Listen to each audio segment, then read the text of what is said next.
It's here. It's here. It's finally here. Adventist Television Network is here. The one-stop network for Christians or anyone wanting to learn how they can develop a more meaningful relationship with Christ. Tune in to Central Cable for daily programs on health and wellness, current events, relationships, spiritual growth, and of course, musical praise, all catering to our local urban audience. The book of Revelation depicts God's people as flying in the midst of heaven as angels, proclaiming the everlasting gospel. ATN will allow you to reach the world with God's message and reap the harvest. But more, it will help you to grow as a disciple. It will keep you connected with your church. Above all things, it will prepare you to meet Jesus when he comes. ATN is a non-profit initiative. If you want to do your small part in reaching people with the good news of Jesus, you can partner with ATN by offering your generous tax-deductible gifts.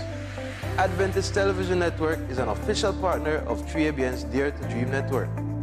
Keep up with special services, programs, and events brought to you by the local Seventh-day Adventist Church on Central Cable and streaming on Central Belize Mission Facebook and YouTube pages. Brothers and sisters, we are looking forward for your financial support to the Adventist Television Network. ATN and Dare to Dream, the urban Christian lifestyle television.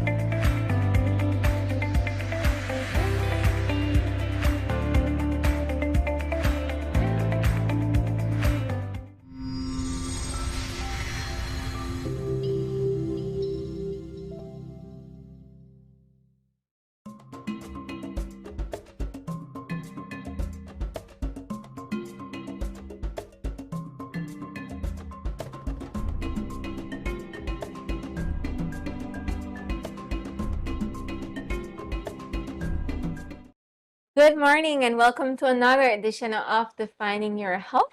I'm your host, Dinah Moralez. We want to thank you for joining us today, those who are watching on Facebook, on YouTube, and on Channel 98. I hope you're enjoying this beautiful Tuesday morning like we are over here at ATN.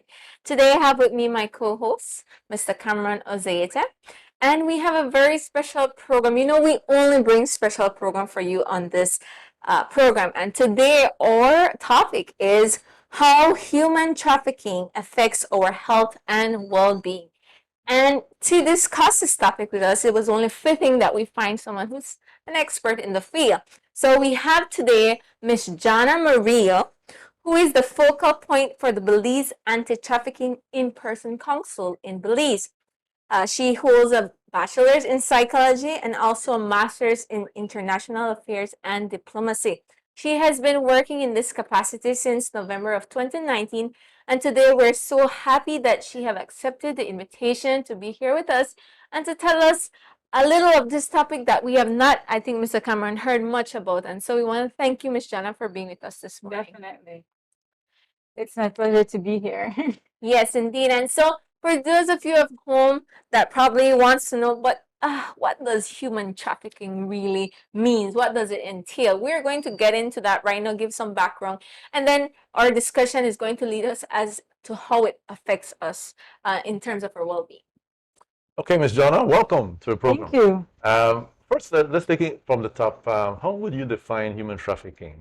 Well, you have some experts that look at it in its essence that human trafficking is really exploiting somebody's vulnerability. Okay. But when we think of the legal definition, it's important for us to explain this because it helps our general population to really understand what makes it different from other types of crimes that we experience in our society. And so think of three things when you're defining what human trafficking is. Think of the act, Okay. that's ACT, means, MEANS, and purpose. And so the act is what is done. And so you're thinking recruitment, transportation, harboring these persons, receiving people, that's the act. Then you have the means, which is how it is done. How do they recruit somebody? How do they transport somebody? How do they harbor these persons? So you have the act, the means. Means could be force, coercion, fraud, abusing the power that someone has, abusing their vulnerability. It encompasses a whole lot of ways that they can transport these persons or get them to what the final purpose is, which is exploitation. Exploitation. And exploitation comes in many forms. You have some of the, I'll put it this way. So the exploitation looks like, for sex exploitation, we have labor exploitation.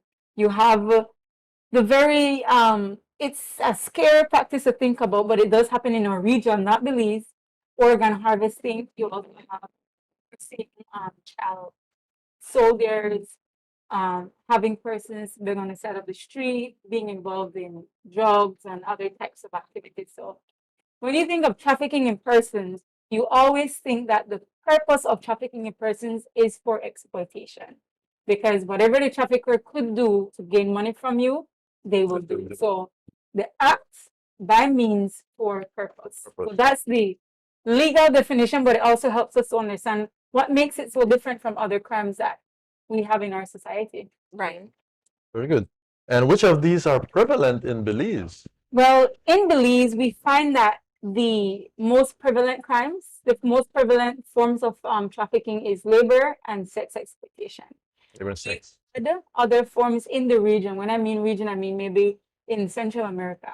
However, we have not had a confirmed case of anything involving like organ harvesting, but it has been something that has happened, across our borders.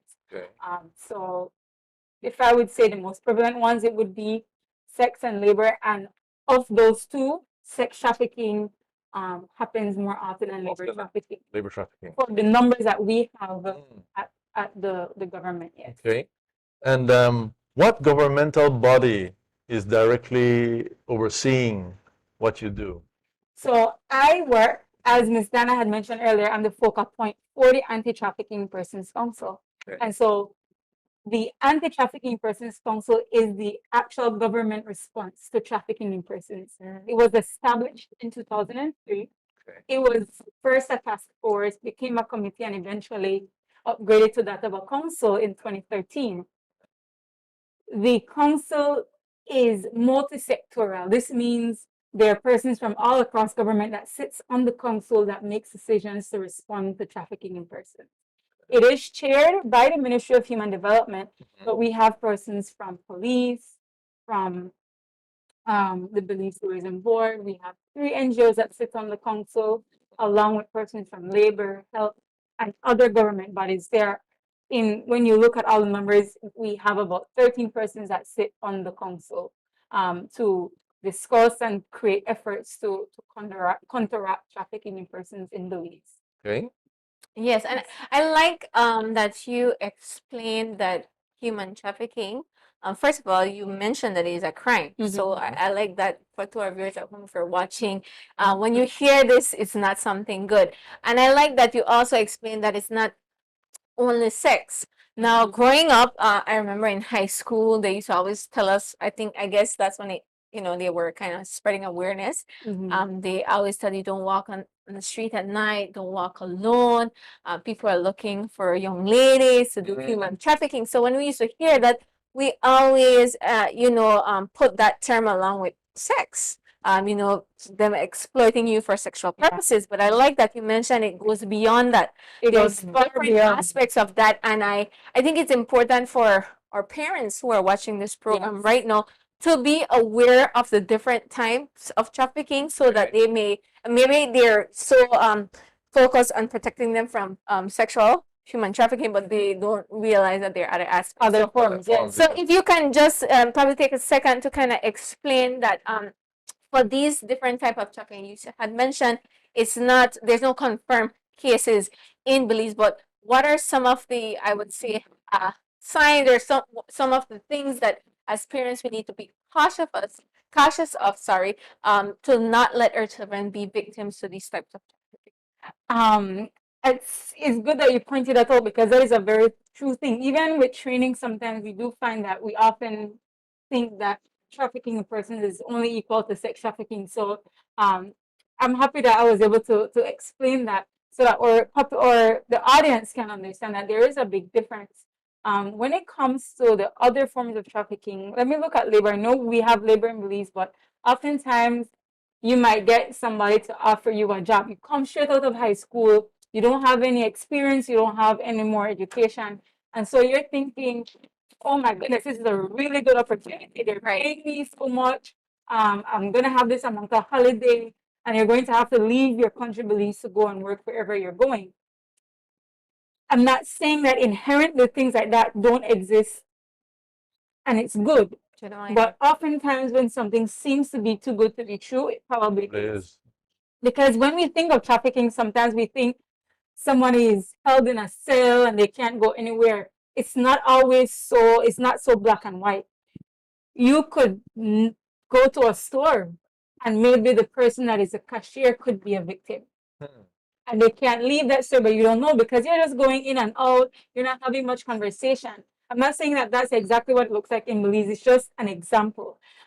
It could be somebody walking on the street because in other parts of the world, persons are trafficked to be beggars. So they're forced to be on the street to beg. So you're thinking maybe these persons are homeless and they're trying, they don't want to do their job and to make money themselves. You never know, sometimes they might be a victim as well. And there's somebody far off looking at them, making sure that they don't go anywhere. And so what's important for me to, I guess, to get out to the general population is, and our audience, sorry, is that it's not a black and white crime. Traffickers will use legal systems to exploit persons. And so sometimes it goes all just above our head. And so it's difficult to uncover sometimes.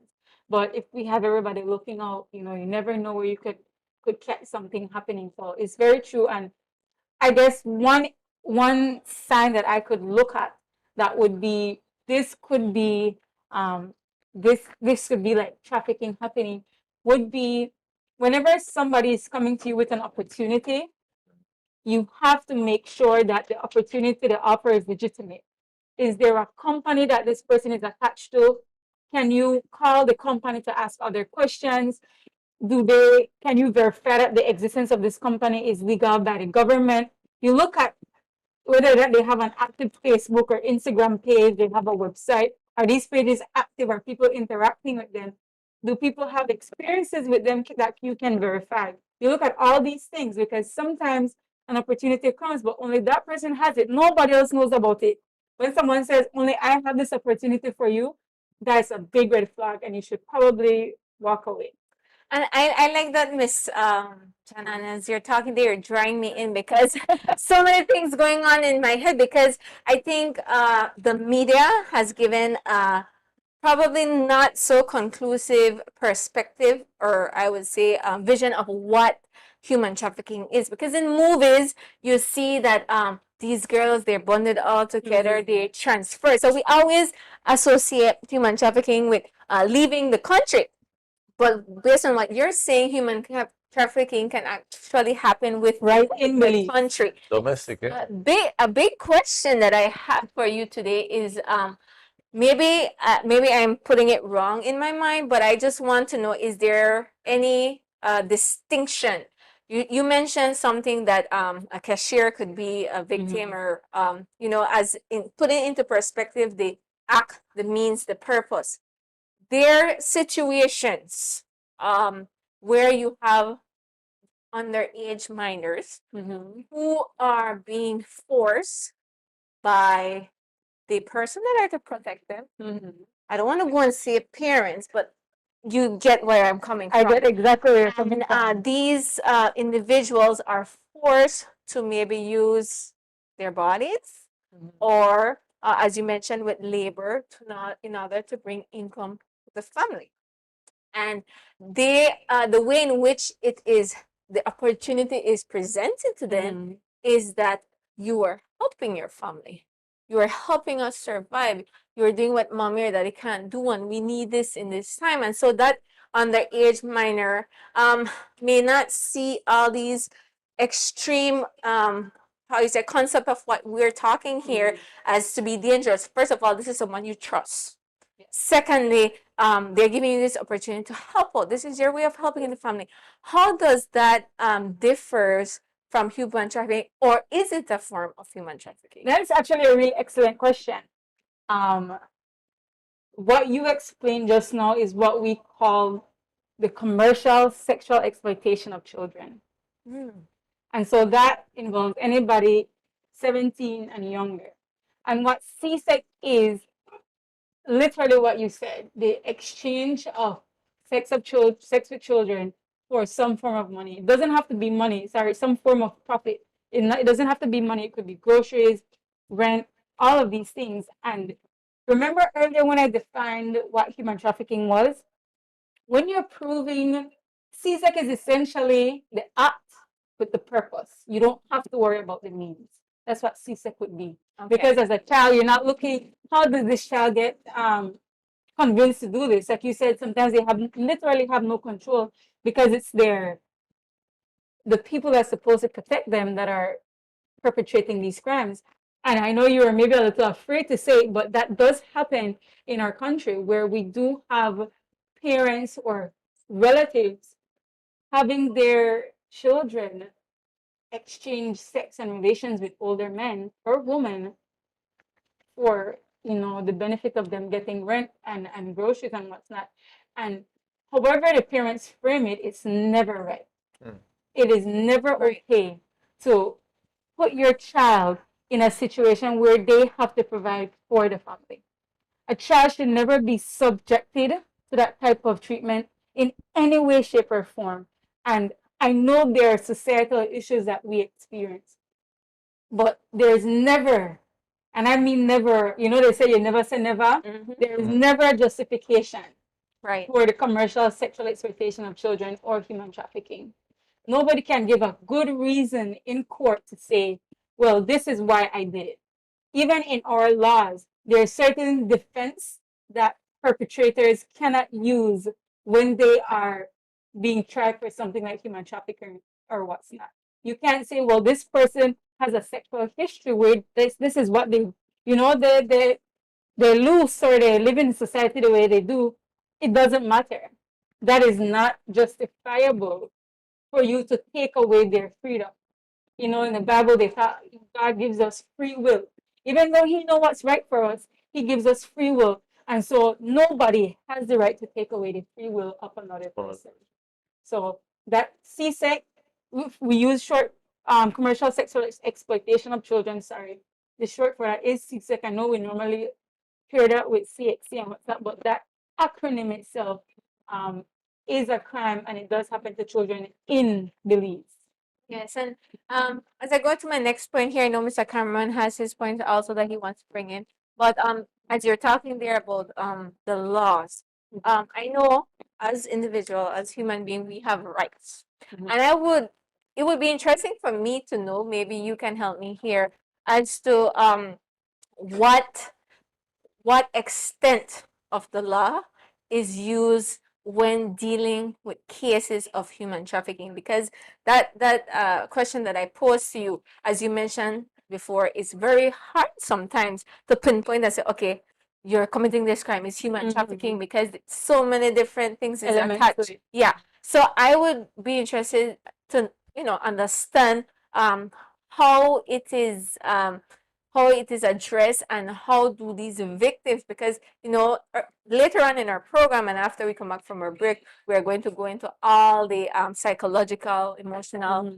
aspect of it. But I would want to know, how do you guys help get not only justice, but help get these victims away from these crimes, and how they can continue to be well-rounded persons in society? So on the council, like I mentioned earlier, there are certain persons that have specific responsibilities.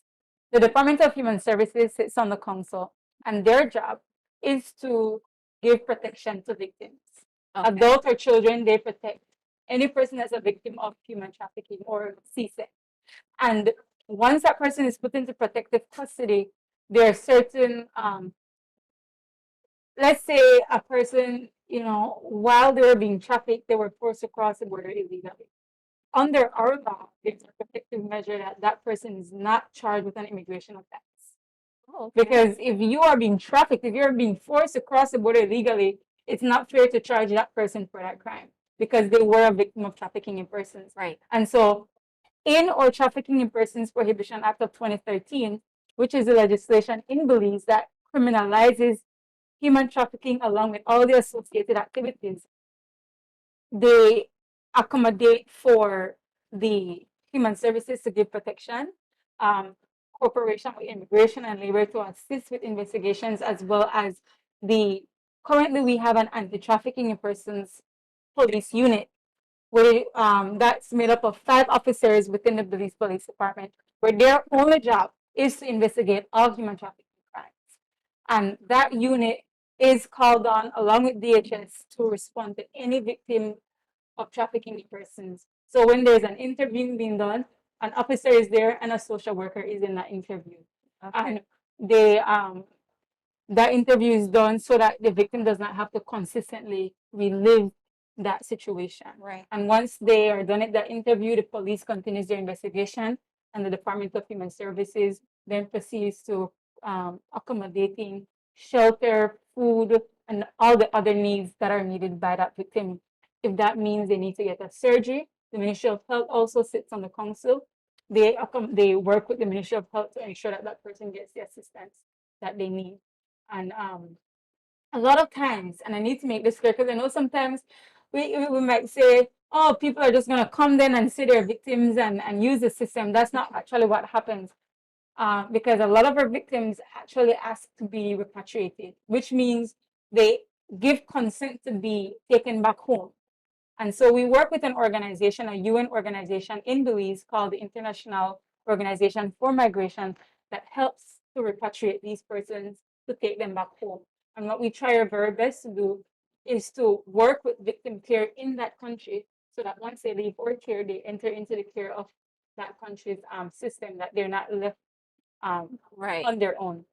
Right. That's very nice. It's very nice to know that there is a process, there's a procedure in place where it's properly dealt with, and it's very for me, I know to our parents who are watching at home, I take comfort in knowing that there are things in place to protect our children, not only our children, but also adults who are experiencing this heinous type of crime. As we wrap up this first segment here, Mr. Cameron, any final questions for Ms. Jaunna? Well, have we touched on the health aspect so far? Yes. Well, we're going in our second half. We're going to be talking more on the emotional effect that human trafficking has on the, not only on the victims, but also as a society, how we are affected. So we're going to touch on that in our second half. And we want to encourage you. This has been a very nice conversation with Ms. Jaunna. And Ms. Jaunna, as I mentioned earlier, she holds a bachelor's degree in psychology. So for next segment, as she talks about all this psychological effects, she's very fitted to be explaining those terms to us. So we invite you to stay tuned. We'll be right back.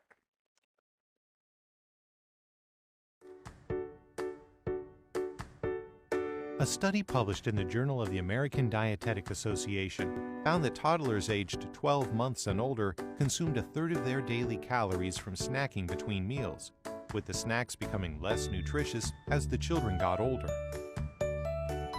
Dietary patterns low in fruits and veggies and high in sweets and saturated fats began to develop between the ages of 12 months and 24 months, and this pattern tended to be established by 24 months.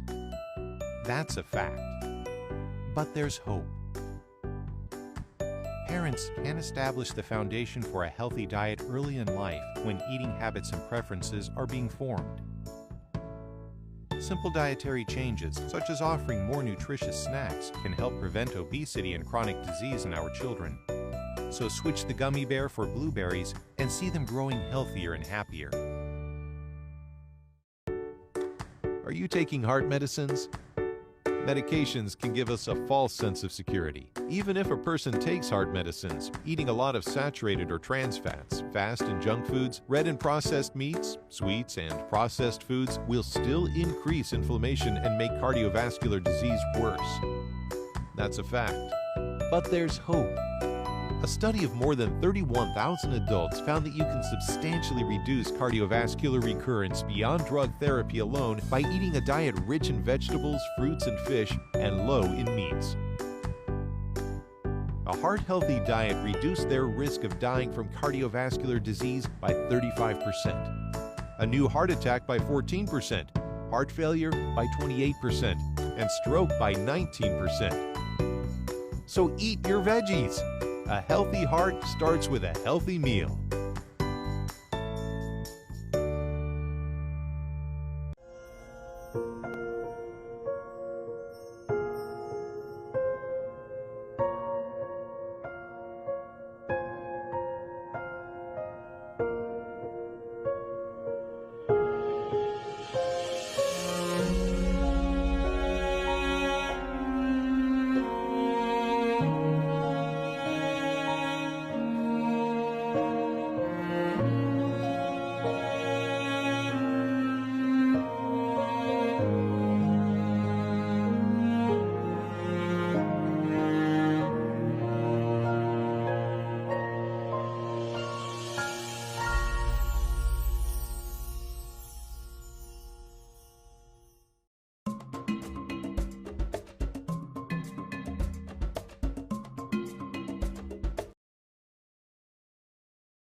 Welcome back to Defining Your Health.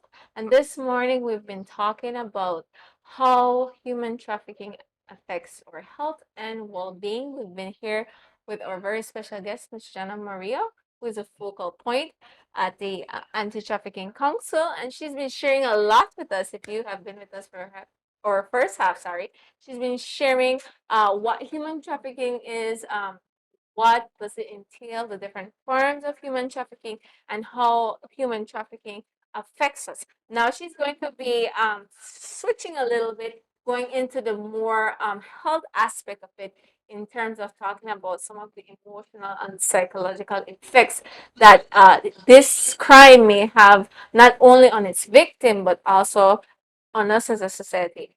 Right? And so before we go into that, we'll ask Mr. Cameron to continue to take some of the questions that he had here for her. Okay, Ms. Murillo. Yeah, one important question we'd like to get some feedback on is, do you have direct contact with the victims? Well, I have a very straightforward answer to that. I do not.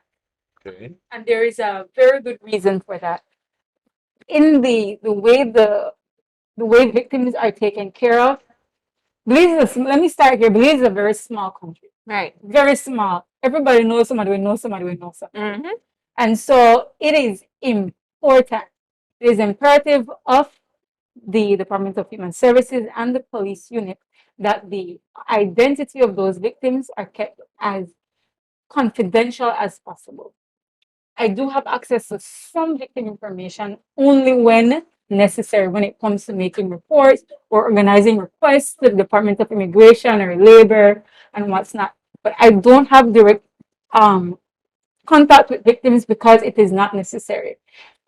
They have direct contact with those persons that provide services to them. Okay. So those persons, the social worker that's in charge of their case, the police that does the interview, and only those that have necessary reason to have contact with them. And that is done to protect the identity of victims. I'm not saying that I can't keep their victim, and that I'm not saying that I'm not trustworthy. What I'm saying is, even though I am trustworthy, there's no need for me to have contact with them so that does not happen. And that is done to protect the victim. When I'll use this very simple explanation. When something happens to you that you feel you hold back, you don't want to tell, there's certain things that maybe happened to you in the past that you don't want to tell everybody. How you don't want to feel like you're on a pedestal for everybody to know what's happening to you. And so we want to protect the well-being of victims. And a part of that is protecting their privacy and giving them control of their story. And so we don't have everybody in their face getting to know who it is. We don't need to know faces. In the case where we need to have names, we have those names, and they're only given to a very select few people. And so victim information is not easily shared because their confidentiality and their privacy is the most important thing at the council, yes. Excellent. All right. Another question then following up on that would be, what are the implications in terms of emotional health, mental health, psychological, physical health involved with people involved in human trafficking? So a victim of trafficking in persons experiences different, we call them impacts. We look at them as impacts. And I'll start with the physical impacts of trafficking in persons. And this is not the easiest part of the conversation. This is probably this is the part of this conversation that kind of makes your stomach churn, because you feel sick to your stomach thinking that there are human beings out there that do this to other human beings. One of the things that we find with minors, some of the physical impacts, they end up with alcohol or drug addiction. They might also experience malnutrition, sleep deprivation, and they could have a lot of untreated injuries. So maybe there's a bruise or a cut, but it was never treated because look at it this way: the trafficker knows what they're doing is illegal. Doctors and nurses have a legal obligation to report any suspected cases of abuse. And so if the trafficker takes a victim to the hospital, what then happens, that victim will then probably be reported to human services or somewhere to say, well, this doesn't look right. And so the victims often go with untreated illnesses. When we think of women, because they're often used for sex exploitation, they end up with STIs, STDs, again, alcohol and drug addiction. They have issues with their reproductive organs and systems, so ovary infection, maybe cancer, because the cervical cancer, and they might end up with pregnancies that they weren't expecting to have. This is also something that minor girls can experience as well. Pregnancy before their bodies is even ready, developed and ready to carry a child. Yeah. And then for the men, they often experience sometimes mutilations or infections, and they also struggle with alcohol and drug abuse. They are, let me put it in this way: men are often used in the labor exploitation industry, so they often have injuries that are related to working intensive hours for a very long amount of time in very inhumane circumstances. Conditions, yeah. Sometimes they're in the hot sun all day, standing on their feet very long, bending over a long time, probably sewing for hours at a time, stuff like that, or being in the farms and whatnot. And women have injuries related to a predominantly sex exploitation industry. And for minors, it varies depending on what they would do them for. And so when you think of their injuries, kind of here what industry they're most often used for. I want to clarify, however, that you have women that are forced to be in the labor exploitation industry, and then you have men that are used for sex exploitation. It's not a black and white crime. It's something, again, I'll say, like I said earlier, whatever traffickers can do to get profit off of their victims, they will do that. So that's the physical impacts of trafficking in persons. And we also, of course, there is a possibility of death. And we find that a lot of victims sometimes never get out of that situation that they're in, because of various reasons. Go ahead. So the human traffickers actually have to dehumanize these individuals before they can. Yes. Yeah. That's essentially what happens. Yeah, looking at them like a renewable or expendable resource. You know, that is so sad. You know, every time I speak about it, I get cold because imagine other human being. I have feelings, I have thoughts, I have aspirations, dreams, and there's another human being that look at me and say, "You look good enough to make money for me, and so I'll use you for whatever you can make for me." And that's what makes trafficking such a different crime from others. It's an industry where the supply and the demand are the very same thing. Humans demanding the supply of other human beings. And traffickers will tell you, former traffickers in interviews, they'll let you know that that's what some of them have to do so that they can do this crime. They have to dehumanize them, look at you as property, as cattle rather than a human being, for them to actually do this thing so easily and continue it day to day. It's scary. It's scary to think that there are people out there that look at other human beings and want to hurt them and destroy them that type of way. And so that would give me a good segue into discussing the emotional impacts of trafficking in persons. Because imagine experiencing that feeling day after day that someone doesn't care about your family or your goal, your aspirations, but they rather focus on their selfish desires, what they want, what you can make for them. And you find that a lot of victims end up with depression, post-traumatic stress disorder, of course. They have anxiety disorders. They have a lot of somatic symptoms. Somatic symptoms would look like where you would have physical reactions to emotional feelings. Physical So, reactions to emotional feelings. feelings. So maybe you're throwing up a lot, but the doctors can't figure out why you're throwing up. What could be the cause is that the emotional turmoil that you've been through, or the emotions you're feeling, is causing you to have a physical reaction. Wow. Because those two things are connected. And that's why it's Mind so and important. body. Mind and body. Body. It's so important for that connection to be made. And so we see that even though there's just physical impacts of trafficking in persons, there are emotional impacts. And those are the ones that are more painful, long lasting. Because you end up with victims feeling guilty and shame for what happened to them.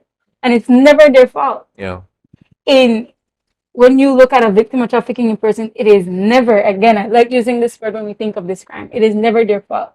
Not because they thought they had a good job opportunity and they went, it's their fault. No, it's the trafficker's fault for wanting to exploit another human being.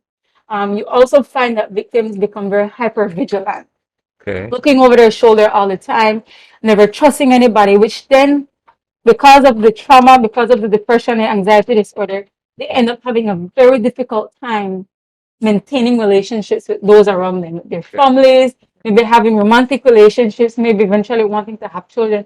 Sometimes they don't know how to even start with having those types of emotions. So they don't trust people, they're fearful of their surroundings. It's difficult for them to reintegrate into society, getting a job and keeping that job. And so you see that even though the victims themselves they experience these impacts, it's not the victim's responsibility.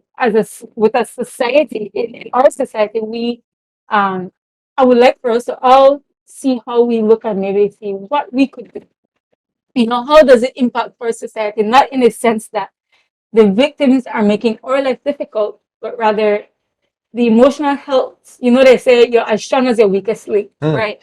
So it's like you look at your fellow human being and say, you know what?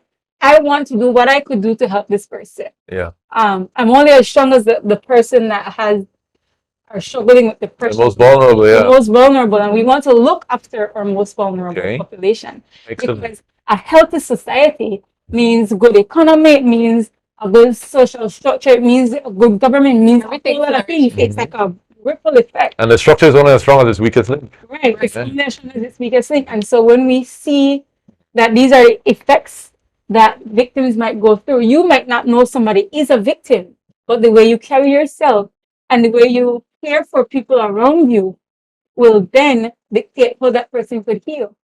Right? Because I know in our society, and I've seen this, maybe there's a rape case that comes online, and I know these are very trigger. I think it's important for us to put a trigger warning before the episode, because you never know who's listening. But when we think of somebody that experienced some form of sexual assault or rape, you put it online, and depending on the narrative that is posted by the news station, some persons might comment and twist it in such a way that it's the victim's fault. Right. Whoa. Yes, yeah. And it's heartbreaking reading that story. Okay. It's heartbreaking reading comments saying, oh, maybe she wanted it, or she shouldn't have been in that house. She shouldn't have worn that, but it doesn't matter. Right? It doesn't matter. It doesn't justify. Justification. And so if as a society we could see that strengthening our mental health and our understanding of what persons go through, we could definitely help strengthen those persons. Okay. If I say, you know what, I don't know enough about trafficking, I don't know enough about what these people go through, and I learn about it, then I'd go by my day. You're not going to expect that everybody around you was possibly a victim, but rather you're going to take care of everybody in such a way that they never have to feel, oh man, I can never trust this person. Or let's say me and this person, John, we work together, and John is always making jokes about these situations that happen to people, and I may have been a victim. Do you think I'll ever feel comfortable expressing that to John? No, because it's not a safe space. Yeah. So I guess what I'm trying to get at is awareness and helping each person become a safe space for victims, and that speaks like we think of the well-being of our society. How emotionally healthy are we that we could create safe spaces for victims in our society? And it starts with awareness, knowing what these situations are, knowing what emotional well-being looks like. And so you could figure out, how do I then become a safe space for possible victims? And that starts again with awareness, allowing yourself to be open-minded and knowing that there are things that happen in our society that we don't know about, and not coming to a conclusion about it before knowing all the facts. And even if you know all the facts, sometimes your position, your place is to really just create that safe space for that person, encourage them, and then you take a step back. Yes, So- I really like that, Miss Jaunna, because that is exactly why we're here today. Yeah. To spread awareness of what this type of crime can do to not only a victim but also to society. And so when we make ourselves aware that these things do happen and what we can do about it, then it gives us, as you mentioned, a better perspective of what these individuals go through, and also we're able to empathize with them and find ways in which we can be a part of the healing process. And as you're making that explanation there, I would like to ask what, because I know sometimes people say, well, I'm trying to help. And when sometimes us trying to help in the method in which we think is the right way to help may not always be the right way, especially when it comes to trafficking. Saying, let's give an example. Mr. Cameron comes to me and, I'm experiencing this, I'm going through this. And then, instead of telling the right authorities, well, I will go and I will go and, tell someone else, and they confront him and the person. And especially when it comes to minors, there's so much elements regarding a certain case that you may not be aware of, and then you trying to go ahead and to fix things the way you think is best may oftentimes cause the situation to be worse, may cause that victim to kind of shy away from it happening, to deny certain things. And so before we came back on set for our second half, I was talking to Miss Jaunna about this, and I was asking her if she can please explain to our viewers. You may be at home, you may see someone, recognize the signs, but what step should we take as onlookers as to how we can properly guide a process and help someone, not do what we think, but what is the proper way in which to deal with cases like these? The proper way to deal with cases like these is to inform the proper authorities, especially when it involves minors. The Department of Human Services is where you're supposed to report these cases. And because I know when we're speaking of minors, we're not speaking just trafficking, we're speaking about minors that may be in situations of neglect or abuse.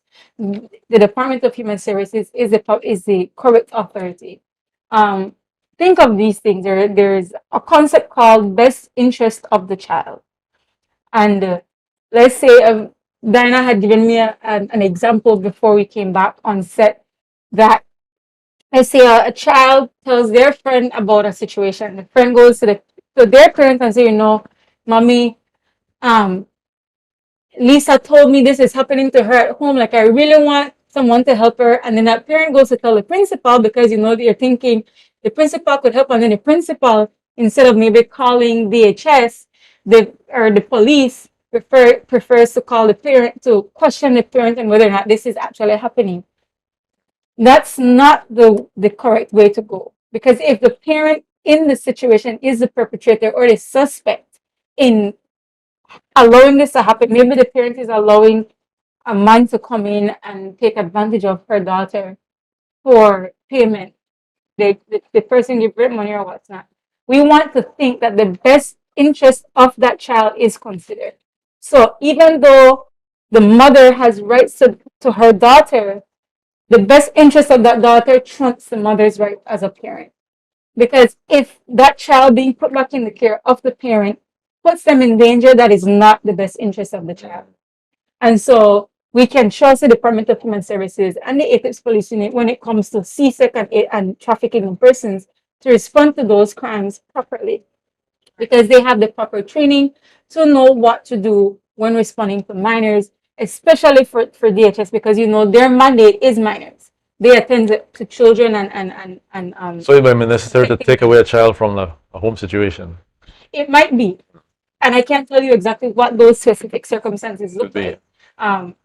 But it is sometimes the best interest of the child to take them away from a home situation. If they're being abused or neglected, if they're being exploited for sexual services, they need to be removed from that home situation, because you want to make sure that that child knows that it's sad to think that your parent or a relative would take advantage of you, but at least there's somebody that's looking out for you. Yeah. And so to know that our authorities are there to take care of that child is very comforting. And I know some of the audience might be thinking our authorities aren't the most perfect. And it's important to know that, especially in response to trafficking in persons and CSEC, these persons are constantly receiving training to understanding how am I supposed to ask questions, or how am I supposed to respond to this person as a victim. Or one of the things we're looking at, one of our partners at the council, is actually to see how we train frontline persons, and so they could be trauma informed, so that they understand what does trauma look like. If a victim comes into I'm working the front desk at the police station, a victim comes to me, what does trauma look like? So that they can then respond appropriately to that victim. Right. Because they've been situations, I can't tell you this is specifically in Belize or somewhere within the region, but there's a story that goes where the victim was being questioned by authorities about the case, the proper authorities, about their possible exploitation situation. And the victim was convinced that the trafficker actually loved her. And the reason that victim thought the trafficker loved her was that the trafficker would provide resources that that victim didn't have access to. Yeah. And so that's where we speak of exploiting the vulnerability of somebody. Yeah. Because that person doesn't have access to money the way they should. It's so easy for traffickers to come in and say, you know what, I'm going to give this to you. But this is a concession, right? And then they end up in a situation that they should not have been in the very first place. So it doesn't matter that they took the help. It's never okay for that to have happened to them. And that person in the interview, the person doing the interview could have been like, this doesn't make any sense. How you understand what love means?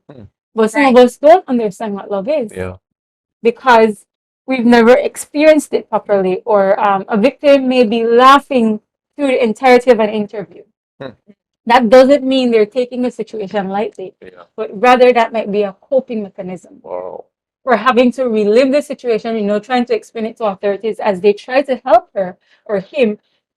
That laugh, or maybe the cry, or however they're acting, sometimes could be what we call a coping mechanism. It doesn't mean they're not taking the situation seriously, or they don't understand the gravity of what happened to them. It could be sometimes that they don't. Because they've gotten so used to the type of abuse and exploitation, they don't realize, this isn't normal, right? You have some persons that will tell you, I'm fine, because from where I come, I don't have access to this type of thing, so I don't want to give it up, even though they're being exploited. And so it is a difficult when it comes to the response, because some victims refuse help. Wow. And especially if it's an adult victim, as the authorities, we cannot force them to get the help. To receive the help, It's similar to you when you think of a domestic violence victim, issue, right? They could call the police 10 times and they still go back to that same attacker. It's not the prerogative of the officer to decide, I'm not going to go back to that house because she will always go back to them. And it's not their prerogative. this might be that time that that victim decides I've had enough. They must respond to each They call. must Every respond call. to each exactly. Yeah. Wow. Each case is so different. They're unique Unique, yeah. because their experiences are unique. There's like the general similarity, but each cases are unique. Different. And so you don't want to think of it as black and white. Well, if this person is crying, then they're taking it seriously. If they're not crying, then they're not taking it seriously. Okay. Or with adult victims, if they say, you know what, I'm going to walk out of care because I don't want to be in care anymore. It's difficult for us to tell an adult you can't go anywhere, right? Because they do have autonomy, and we don't want to perpetrate the same thing that their traffickers did on them. So it's a balance that we're working on getting, you know, making sure that we're culturally informed, because a lot of our victims come from Honduras, Guatemala, and some of the countries in the Northern Triangle area. And so we have to make sure that we are culturally informed so that when we do get in contact with these victims, we have the ability to take care of them and understand them and understand their background and what they've been going through. So it's important to note that you know, you can't force someone to get the help that they need, but we could always be available to them once they are ready for that help. Okay. Right, and I like that. And as we're winding down here, it's been a very engaging, Informative, yeah. and informative conversation. But sadly, we're winding down. And before I close, Miss Jaunna, as you're mentioning that, I would like to know, and I'm pretty sure our viewers at home would also like to know this as well. I know it's a very sensitive case. It takes time, as you're mentioning there, to get all of these procedures out to be able to help the victim. But once that has passed and you have already done the case, they have already persecuted the perpetrators, what happens next? Why I'm asking that is because you have mentioned elaboratively on some of the emotional, physical, and psychological effects. So I want to know, how far does your counsel go in helping these person go back to a normal life, and whatever you guys deem as normal for them? Because as you mentioned with that one case where you said that the person thought that this individual loved them because it was giving her access to things she didn't have, you know, taking a person out of a very terrible situation and then finding care for them, and then eventually them having to go back to those experiences as before, not being properly how you would say provided money or this or that, and they have to start doing things on their own with and having to work and get all of this. They may, because of past experiences, when it gets tough for them, they may avert to going back to some of these same situations that we're in before. What do you guys do to kind of, I'm not said to control it, but to kind of aid that individual from coming out of that mindset where they can realize that, you know, this is how life is, this is the normal, this is what I have to do to get back myself to being a very productive part of our society? Well, at the council, particularly the Ministry of Human Development that helps with the protective aspect of victims, we help victims with getting their basic needs, like you mentioned.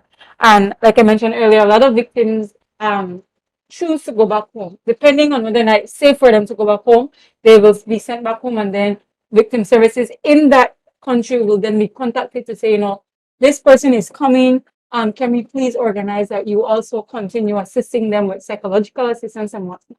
But at the council, at the Ministry of Human Development, counseling services are provided for victims. If it's not done in-house, it could be you. We contract the services of private counselors to assist with the emotional health, you know, reestablishing emotional health of these victims. And what's important to note that once a case is final, or even if before the case becomes final, the victim wants to reintegrate into society. If they're in Belize, what we do is help them learn different trades or techniques so that they can then start making money for themselves. Right. Because you find a lot of these victims want to be independent. They want to have a life of their own because they were looking for a life of their own where they could provide for themselves and their family. So teaching them certain I guess I'm not finding the proper word, but teaching them skills. Yeah, skills development. That's the word I'm looking for. Having them develop different skills and their capacity to make money. Okay. And then helping them with maybe stipends until they're able to come fully on their own and then continue. And what we do is also monitor them even after they've come out of care. So maybe they're not in our care and we don't provide any services for them, but social workers do check up with them. For those that remain in country, check up to make sure if they're okay, what's happening with them. We do have victims, saying, I'll return back home on my own. And so we do have, I know with Honduras specifically, we have a very good relationship where we contact them and ask them about any update for victims so that we can know if the victim is safe and what's not.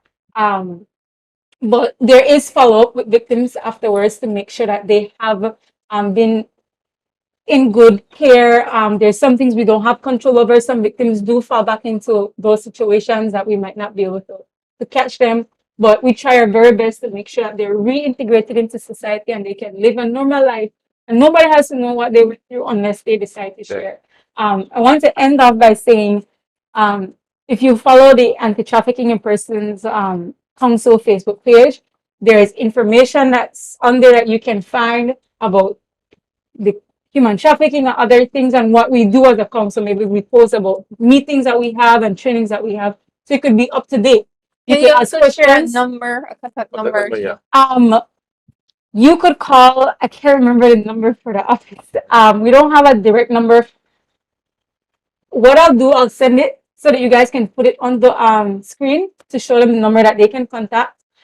Because we don't have a direct line that they can report to, but you can report to 922, which is Crime Stoppers. Okay. So if you know of any case of trafficking, like a hotline number we could use. Yes, you can call 922. That is Crime Stoppers. You can report anonymously to Crime Stoppers, and that system does work. When you call them, they call their office in Belize, and the office in Belize then distributes the cases as they see fit. There's also an app.